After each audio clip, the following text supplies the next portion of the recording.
Assalamualaikum warahmatullahi wabarakatuh, and good evening to all fellow panelists. Today I would like to address a modern crisis that many of us have unknowingly fallen into: the rise of online shopping addiction and the silent threat of the buy now pay later trend among young Malaysians. We live in an era where consumerism is not just a behavior, but a culture, one driven by constant connectivity, influencer marketing, and the illusion of instant gratification. The recent financial report revealing that over 60% of Malaysians aged 18 to 25 have used buy now pay later service in the past year is more than just a statistic. It is a warning. Even more alarming, late payments among young adults have doubled in just 6 months. First of all, let's introduce ourselves before we go more. My name is Izzah, a student representative of University Putra Malaysia student. And my name is Tia, as a CEO of TikTok Malaysia. My name is Kelson, as a parent representative. Let's begin by understanding why so many young Malaysians fall for it. We live in a digital world that never sleeps, a world where aggressive online sales campaign, 24-hour shopping apps, and constant notification push us to spend without thinking. Apps like Shopee, Lazada, and TikTok Shop use psychological marketing strategies such as flash sale, countdown timers, and influencer promotions. These tactics are designed to create a sense of urgency and fear of missing out, or we call as FOMO. For instance, during last year 11/11 sale, many young Malaysians admit to buying items that they didn't need it, from branded sneakers to skincare sets, simply because they were 50% off. The issue is not that young people are materialistic, but rather that digital platforms have made impulsive spending easier than ever. So I don't entirely disagree, but I would like to highlight my perspective. So as a CEO of TikTok Malaysia, I feel a deep responsibility to talk about an issue that affects not only our problem, users, but an entire generation. So, the growing buy now pay later, or BNPL culture that's slowly turning convenience into crisis. So, the psychology behind buy now pay later is simple. So it gives a false sense of affordability. So users believe they are managing money wisely because payments are split into smaller parts. So in reality, these micro installments pile up quietly. So on TikTok, we have noticed that many small creators post on the TikTok about haul videos and also spend with me. That's a content or a showcasing how easy it to purchase items through these installment services. So it reflects how financial behavior is being shaped by digital trends. So I'm not saying that online shopping is bad, but it's a part of a digital economy that we as a platform proudly But when content normalize debt, when instant gratification becomes a lifestyle, that's where danger begins. You raise an important issues. Yet, it is also important to note that buy now pay later service give a false sense of affordability. Companies like Etome, Grab Pay Later, or Shopback Pay Later, or Shopee Pay Later present themselves as tools to help us manage cash flow. However, what many users fail to realize is that these installments accumulate over time.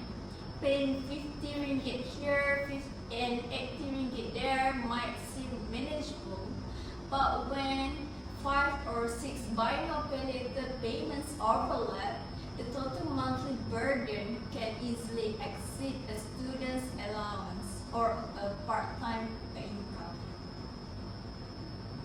I take your point, but in my generation, we learn to save first and spend later the month. We used to plan our expense carefully. If we want something, we will work hard for it or wait until we have enough money to buy it.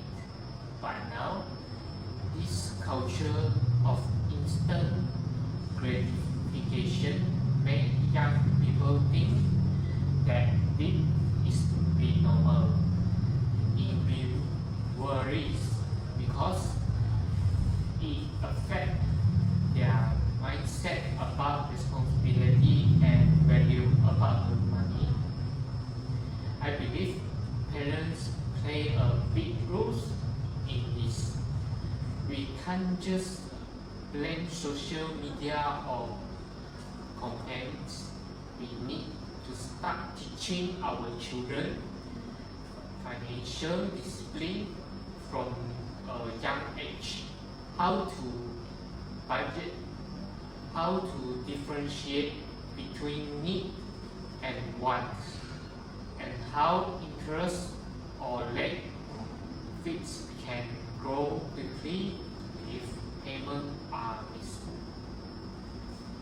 These are really life lessons that no app can teach. So I understand your point, Jackson.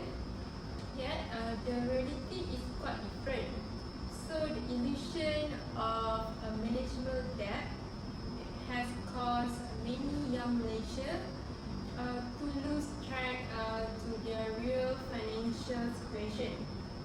So Bank Negara Malaysia Financial Stability Review 2024 highlighted that young adults often accumulate multiple small debts across different fintech platforms without realizing how much they owe the total.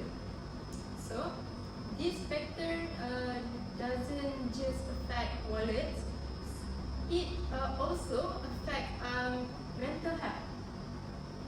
Like a student juggling 5 installment plans at once will experience stress, guilt, and anxiety long before receiving their first full time salary. And because these purchases are socially visible, from fashion to gadgets, and they fit into a culture of comparison and pressure. So, as a platform that serves a million of Malaysian youth, TikTok is deeply aware of how social media can amplify such trends. So we have seen viral contents that romanticize impulsive spending, and we take it seriously. While that's true to agree, the bigger issue is the addiction to online shopping isn't only financial, but it's also about psychological and also social. Peer pressure, social media trends, and influencer culture constantly tell us that to fit in, you must own. This mentality is especially toxic for students. We often see university peers feeling pressure to buy branded clothing, gadgets, or makeup to keep up with the latest TikTok trends. The problem is not merely overspending, it's the erosion of self-control and the rise of emotional spending as a coping mechanism for stress or loneliness. I get your point, but he might be overlooking complaints, and the government must take some responsibility too. There should be strict rules about advertising to young users. Many of these apps make buy now, pay later sounds like free money, but when in reality it's allowed, platforms should clearly warn users about the risks, about the buy now pay later. Maybe will spending alerts or remind before they make a decision and choice. I understand your concern, but I must emphasize that the government is beginning to take notice. The Ministry of Youth and Sports, along with Bank Negara Malaysia, is currently debating whether buy now pay later services should have stricter age limits, mandatory financial literacy programs, or spending caps for young users. Some universities have also started integrating financial literacy workshops into orientation programs. For example, University Malaya introduced Smart Finance for Students, a module that teaches budgeting, credit management, and the risks of digital financial platform. However, enforcement remains a challenge. Unlike traditional loans, buy now pay later is often unregulated, meaning users are not protected by the same consumer law. Therefore, the solution must combine regulation with education. We cannot simply restrict, we must also teach responsibility. Okay, I agree with you, Ida. So, we believe in promoting not just creativity, but conscious consumption. So, we have to start working with digital literacy advocates to educate young users about responsible spending and financial awareness. So, campaigns like Think Before You Pay and Smart Spending Challenge are part of our effort to turn the conversation from buy more to spend wisely. Moreover, our content moderation system now flags misleading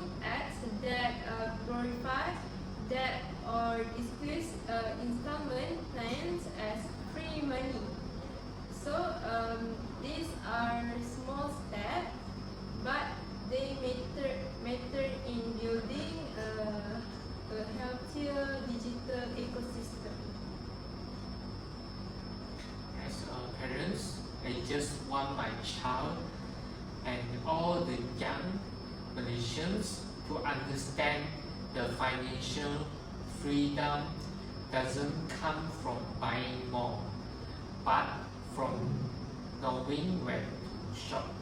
I hope that through education, open family discussion, and responsibility business practice, we can guide the next generation to be smarter and wise about the money. I take your point, Justin, but at the same time, this issue can be solved by one company alone. We need a united front, policy makers, educators, fintech providers, and digital platforms working together. So I applaud the government's recent move to review buy now pay later regulation, as reported by the Edge Malaysia in August 2025, which mentioned that the Ministry of Finance and Bank Negara are drafting guidelines to protect young consumers from predatory fintech practice. And TikTok fully supports this direction. We believe that transparency, education, and ethical marketing should be the foundation of digital commerce. To conclude all, we all agree that the buy now pay later sounds empowering, but we are not careful. If become buy now, regret later.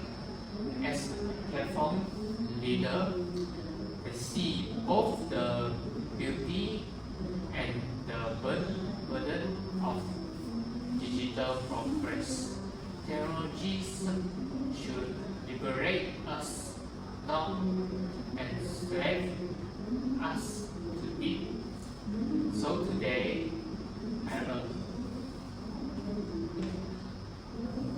I want to tell all the young Malaysians to post before every purchase, reflect on your need and reclaim control over your spending habit. Because true financial freedom is not about buying everything you see. It's about mastering the discipline to walk away when you need to. Let us build a digital culture that value mindfulness over materialism and stability over status. Let's move to the Q&A. Is there any question from the edit?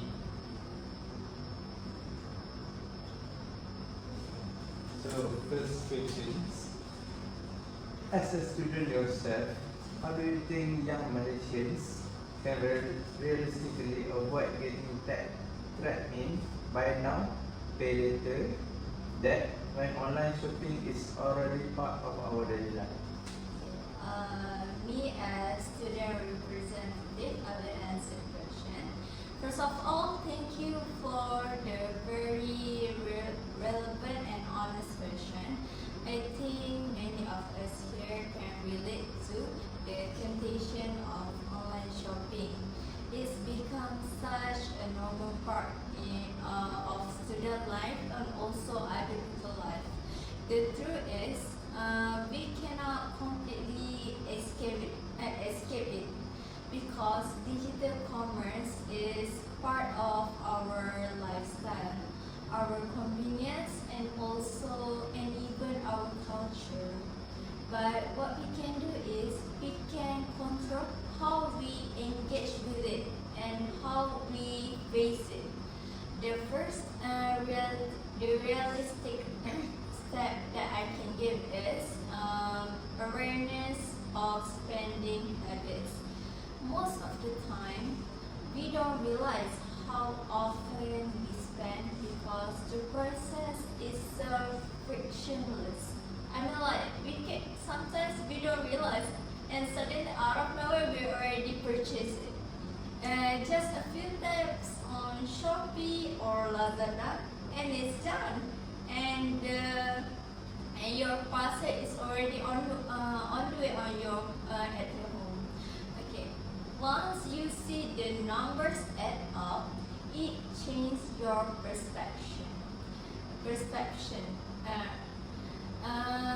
What seems like small manageable payments quickly turns into a significant monthly burden.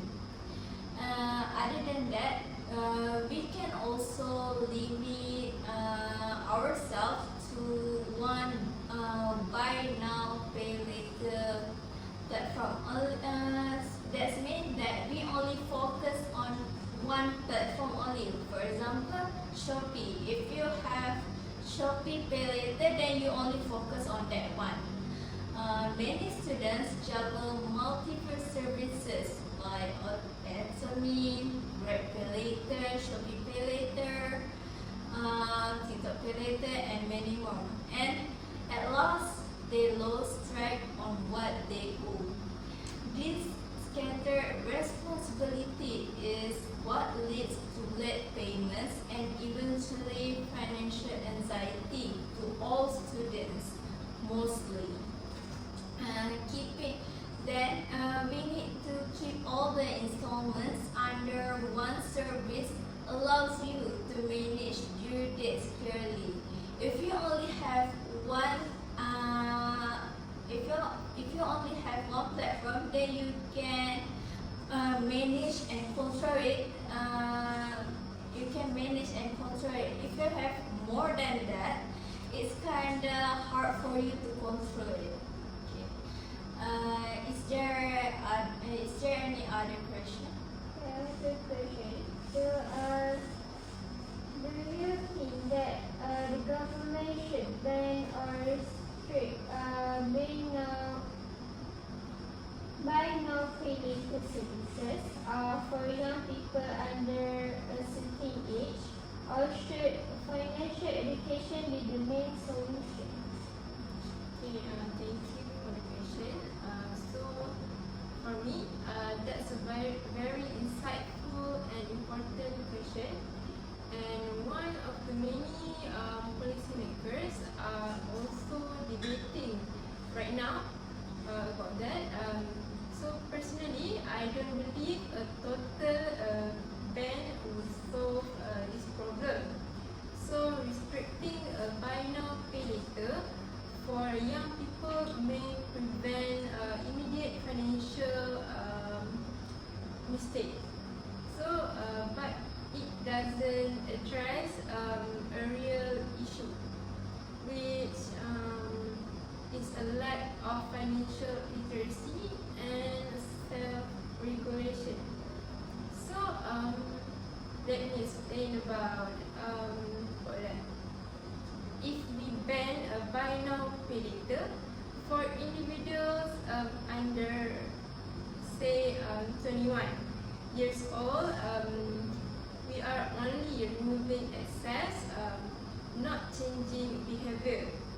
So these young consumers might still find other ways to borrow money through unregulated lending apps, credit cards, or even informal loans.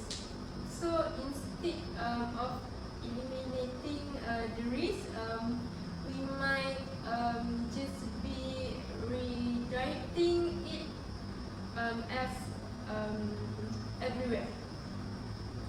A more effective solution is to combine education with regulation, which regulation provides structure, introducing spending caps for users below a certain income level, requiring income verification before buy now pay later approval. So, or enforcing transparent disclosure of hidden fees and late charges. These policies can protect users from exploitation and impulsive overuse. If young Malaysians understand concepts like compound interest, credit scores, debt traps, and emotional spending triggers, they will naturally make better financial decisions. For example, Singapore has implemented a financially literacy for youth. This program that teachers in high school students how teach students how to manage online spending. So Malaysia could adopt a similar model, embedding financial education into secondary schools and university as a mandatory life skill subject, not just an optional workshop. So to conclude, yes, a regulation is important, but education is crucial. If we only restrict, we protect, represent, but if we educate, we secure that future. The ultimate goal should not be the ban technology, but to empower young Malaysians to use it wisely, confidently, and also responsibly.